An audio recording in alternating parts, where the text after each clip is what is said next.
Bro, నాకు salary credit అయింది. ఈ రోజు నుంచి ఫైనాన్షియల్లీ డిసిప్లైన్. అంటే అంటే కాఫీ బయట తాగను, స్విగ్గీ ఓపెన్ చేయను, ఆన్లైన్ షాపింగ్ చేయను. ఈ దెబ్బతో నెలకు 20,000 చొప్పున నేను సేవింగ్స్ చేస్తాను.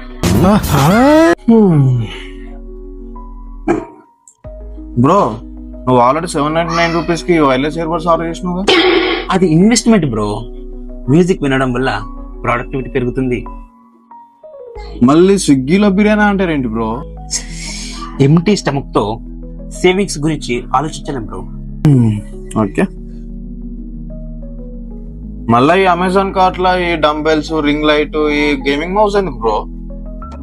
డంబెల్స్ బాడీ కోసం, రింగ్ లైట్ కంటెంట్ కోసం, గేమింగ్ మౌస్ కెరీర్ కోసం.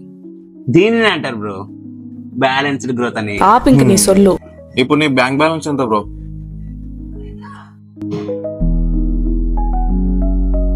దరిద్రం కొట్టేసింది భయ.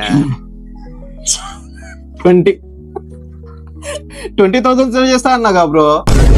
అప్పుడప్పుడు ఇలా అవుతుంది. ప్రతిసారి నేను బడ్జెట్ ప్లాన్ చేస్తే బడ్జెట్ నాకు ప్లాన్ చేస్తుంది. నా పరిస్థితి కూడా అంతే బ్రో.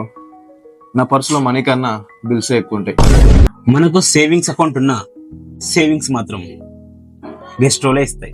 సాలరీ అంటే క్రష్ లాంటివి బ్రో. వస్తుంది, చూస్తుంది, నవ్వుతుంది, రేపు దొబ్బేస్తుంది.